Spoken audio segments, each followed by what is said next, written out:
Hello and welcome back on this YouTube channel Azad monitor. आज की इस video में हम पढ़ने वाले हैं प्रेजेंट परफेक्ट कॉन्टिन्यूस टेंस। तो शुरू करने से पहले आपसे एक रिक्वेस्ट है कि अगर आप इस चैनल पर नए हैं तो इस चैनल को सब्सक्राइब करके बेल आइकन ज़रूर दबा दें ताकि आने वाली वीडियोस की नोटिफिकेशंस आपको टाइम पर मिल जाए। और ये पार्ट 4 है। अगर आपने पार्ट 1 और 2 और 3 अगर नहीं देखा है, जो present simple tense, present continuous tense और प्रेजेंट परफेक्ट टेंस की वीडियोस है, तो ये वीडियो कंप्लीट करके आप वो तीनों वीडियो भी देख सकते हैं, जिनका लिंक मैं इस वीडियो के नीचे डिस्क्रिप्शन में दे दूंगा। तो चलो शुरू करते हैं।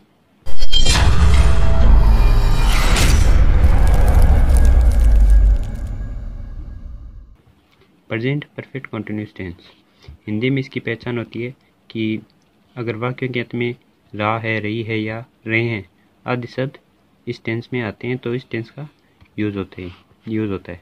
ठीक है। और इसमें समय का भी उपयोग किया जाता है। अगर समय का उपयोग नहीं किया जाता है तो वो टेंस प्रेजेंट कॉन्टिन्यूस टेंस का होता है, वो सेंटेंस।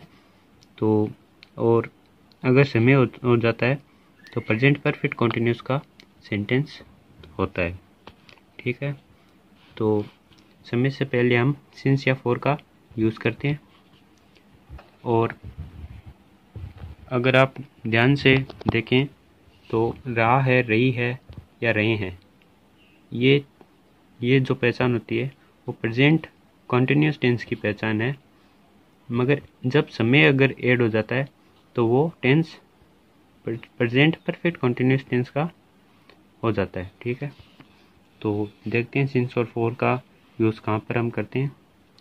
तो जब पॉइंट ऑफ टाइम की बात होती है वाक्य में, यानी निश्चित समय की अगर बात होती है तो हम सिंस का प्रयोग करेंगे। और अगर ड्यूरेशन ऑफ टाइम की बात होती है, यानी समय अवधि की बात जब वाक्य में की जाती है, तो फॉर का यूज़ करते हैं। जैसे 2 बजे 1947 सोमवार से सुबह से, ये सब पॉइंट ऑफ टाइम है, यानी निश्चित समय है सभी के सभी। जैसे कौन से वार, मतलब सोमवार, यानी एक स्पेसिफिक टाइम की बात हो रही है यहाँ पे। Since 2 o'clock, since 1947, since Monday, since morning, since evening, afternoon, night, since that day, since childhood, ये सब निश्चित समय की बात की जा रही है, तो यहाँ पे सिंस का प्रयोग करेंगे। और अगर ड्यूरेशन ऑफ टाइम की बात होती है तो फॉर का यूज़ करेंगे। जैसे कुछ देर से, अभी इसमें ड्यूरेशन है, ठीक है, 2 घंटे से। अब कौन से 2 घंटे, वो निश्चित नहीं है। तो अगर अनिश्चित टाइम या फिर ड्यूरेशन होती है तो फॉर का यूज़ करते हैं। 4 दिनों से, 5 सालों से, ये समय अवधि होती है सब, तो इस जगह पे हम फॉर का यूज़ करते हैं। जैसे for 2 minutes, for a while, कुछ देर से, for a long, for last 50 years, for last 7 days। ठीक है। तो चलो हम देखते हैं आगे अफर्मेटिव सेंटेंसेस, यानी सकारात्मक वाक्य। इसका सूत्र है सब्जेक्ट हैज़ बीन या हैव बीन में से एक अकॉर्डिंग टू द सब्जेक्ट। अगर सब्जेक्ट अगर सिंगुलर है तो हैज़ बीन, और अगर सब्जेक्ट प्लूरल है तो हैव बीन, और प्लस वर्ब की फर्स्ट फॉर्म के साथ आईएनजी और ऑब्जेक्ट, उसके बाद में सिंस या for according to the time. अगर समय अवधि है तो फॉर, और पॉइंट ऑफ टाइम है तो सिंस, और लास्ट में हम टाइम को रख देंगे। तो कॉन्सेप्ट हम समझ लेते हैं यहाँ पे एक उदाहरण के जरिए। तो मैं पढ़ रहा हूँ, इसमें टाइम नहीं दिया है, ठीक है, ध्यान से देखो। मैं पढ़ रहा हूँ, इसमें समय का मेंशन नहीं है, तो ये सेंटेंस प्रेजेंट कंटिन्यूस टेंस का होगा। तो इसका इंग्लिश भी उसी सूत्र के अकॉर्डिंग बनेगा। प्रेजेंट कंटिन्यूस टेंस का अफर्मेटिव सेंटेंस है ये, तो आई एम रीडिंग। ठीक है। अभी इसी वाक्य को मैं यहाँ पे लिखता हूँ, मैं पढ़ रहा हूँ, लेकिन इसमें समय का मेंशन हो गया है, तो ये टेंस भी बदल जाता है, और प्रेजेंट कंटिन्यूस टेंस से प्रेजेंट परफेक्ट कंटिन्यूस टेंस में ये चेंज हो जाता है। ठीक है। तो मैं 2 घंटे से पढ़ रहा हूँ, I have been reading for 2 hours। ठीक है। 2 घंटे ये समय अवधि है, इसलिए हम यहाँ पे फॉर का यूज़ करेंगे और हैव बीन का यूज़ हम अकॉर्डिंग टू द सब्जेक्ट करेंगे। अगर फर्स्ट पर्सन आया है या सेकंड पर्सन आता है तो हैव बीन का यूज़ हम करेंगे।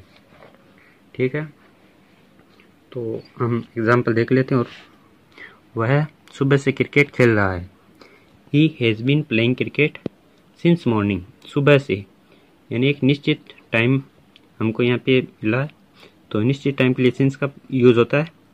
ही हैज़ बीन यहाँ पे ही के लिए, क्योंकि ये सिंगुलर सब्जेक्ट है। He has been playing cricket ये ऑब्जेक्ट है। He has been playing cricket since morning हम पिछले 10 मिनट से पढ़ रहे हैं। We have been reading for last 10 minutes. Have been V के लिए और रीडिंग फॉर लास्ट 10 मिनट्स। अब ये लास्ट 10 मिनट्स है, ये समय अवधि है, इसलिए फॉर का यूज़ होता है। ठीक है, और राम 4 दिनों से जयपुर जा रहा है। Ram has been going Jaipur for 4 days. मैं 1 फरवरी से ये काम कर रहा हूँ। I have been doing this work since February 1। ठीक, तो हम अगला वाला वाक्य देख लेते हैं और नेगेटिव सेंटेंस यानी नकारात्मक वाक्य देख लेते हैं। इसका सूत्र सेम टू सेम वही है जो कि अफर्मेटिव में हमने यूज़ किया था, बस इसमें हेल्पिंग वर्ब के बाद नोट का यूज़ हो जाता है और सेम टू सेम वही है। देख लेते हैं। सब्जेक्ट हैज़ बीन या हैव बीन में से कोई एक हेल्पिंग वर्ब, फिर नोट, फिर वर्ब की फर्स्ट फॉर्म के साथ आईएनजी और फिर ऑब्जेक्ट और फिर सिंस या for according to the time और फिर लास्ट में टाइम आ जाएगा। ठीक है, एग्जाम्पल देख लेते हैं। वह सुबह से क्रिकेट नहीं खेल रहा है, तो he has been not playing cricket since morning. ठीक है, पिछले कुछ सालों से मैं काम नहीं कर रहा हूँ। I have been doing nothing for last some days या सम ईयर्स, ये सालों हैं तो यहाँ पे सम ईयर्स हो जाएंगे। I have been doing nothing ये अपने आप में नेगेटिव है, तो यहाँ पे अलग से नोट का प्रयोग हमको नहीं करना है। ठीक है, अगला एग्जाम्पल देख लेते हैं।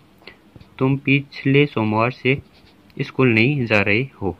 You have been not going to school since last Monday. मैं 1 घंटे से नहीं पढ़ रहा हूँ। I have been not reading for 1 hour. ठीक है, ये ओवर होगा न कि ओवर्स। ठीक है, I have been not reading for 1 hour. अगला हम देख लेते हैं इंट्रोगेटिव सेंटेंसेज यानी प्रश्नवाचक वाक्य। सूत्र इसका अगर WH वर्ड आता है तो वो सबसे पहले, उसके बाद में हेल्पिंग वर्ब्स हैज या हैव में से कोई एक प्लस सब्जेक्ट प्लस बीन। अब यहाँ पे जो बीन है वो सब्जेक्ट के बाद में रखना है इंट्रोगेटिव सेंटेंस में प्रश्नवाचक वाक्य के अंदर, और प्लस वर्ब की फर्स्ट फॉर्म के साथ ING plus object plus since या फॉर में से एक और फिर टाइम और फिर लास्ट में क्वेश्चन मार्क, क्योंकि ये इंट्रोगेटिव सेंटेंसेस का फॉर्मूला है। एग्जाम्पल देख लेते हैं। क्या वह सुबह से क्रिकेट खेल रहा है? हैज़। अब इसमें WH वर्ड नहीं है तो सीधे हेल्पिंग वर्ब हम रख सकते हैं और रखेंगे, और हैज़ ही तो ये बनेगा has he been playing cricket since morning. क्या वह सुबह से क्रिकेट खेल रहा है? Has he been playing cricket since morning. पिछले कुछ दिनों से तुम क्या कर रही हो? तो इसमें क्या, ये WH फैमिली का ये मेंबर आ गया, तो इसको सबसे पहले हम रखेंगे। तो what have you been doing for last some days, यानी पिछले कुछ दिनों से तुम क्या कर रही हो। वह 2 बजे से टीवी क्यों देख रहा है? तो सबसे पहले WH वर्ड फिर helping verb. Why has he been watching TV since 2 o'clock। ठीक है, हमको ये सूत्र के अकॉर्डिंग ही सारे एग्जाम्पल्स हल करने, तो सूत्र आपको सारे याद होने चाहिए, तो इसलिए ध्यान से आप सूत्रों को भी याद कर लेना। तो अगले वाला हम एग्जाम्पल देख लेते हैं। तुम पिछले 1 घंटे से यहाँ क्या कर रहे हो? What have you been doing here for last 1 hour। ठीक है, what have you been doing here for last 1 hour। तो अगला वाला हम देख लेते हैं, इंट्रोनेगेटिव सेंटेंसेज। इसका सूत्र है WH वर्ड के बाद हेल्पिंग वर्ब, फिर सब्जेक्ट, और फिर सब्जेक्ट के बाद में नोट है, और फिर बीन, फिर वर्ब की फर्स्ट फॉर्म के साथ ING, और फिर ऑब्जेक्ट, फिर सिंस या फॉर में से एक, और अकॉर्डिंग टू द टाइम आ जाएगा, फिर टाइम, और फिर लास्ट में क्वेश्चन मार्क। एग्जाम्पल देख लेते हैं। क्या वह सुबह से क्रिकेट नहीं खेल रहा है? Has he not been playing cricket since morning. ठीक, इसमें has he not been playing cricket since morning, इस सूत्र के अकॉर्डिंग हमने सारे वाक्य को बनाना है। तो दूसरा एग्जाम्पल है, पिछले 2 दिन से तुम स्कूल क्यों नहीं जा रही हो? Why have you not been going to school for last 2 days। ठीक है, why have you not been going to school for last 2 days। तीसरा एग्जाम्पल है, पिछले 10 मिनट से आप इस वीडियो को लाइक क्यों नहीं कर रही हो? तो इसका हम देख लेते हैं, पिछले 10 मिनट से। ठीक है, हम टाइम हमेशा लास्ट में रखेंगे वाक्य के अंत में, पहले हम रखेंगे WH वर्ड को क्यों नहीं। ठीक है, वाई, अब नहीं भी हम सूत्र के अकॉर्डिंग रखेंगे, वाई रख दिया, उसके बाद में हेल्पिंग वर्ब आप, इसमें सब्जेक्ट आप है, तो यू के साथ हेल्पिंग वर्ब है हैव, तो वाई हैव यू नॉट हम सब्जेक्ट के बाद में यूज़ करेंगे, Y have you not liking this video for last 10 minutes। ठीक है, अगर आपको ये वीडियो अच्छी लगी तो लाइक एंड सब्सक्राइब ज़रूर करें, ताकि आने वाली वीडियोस की नोटिफिकेशंस आपको टाइम पर मिल जाए, और अपने दोस्तों को भी ये वीडियो शेयर कर देना।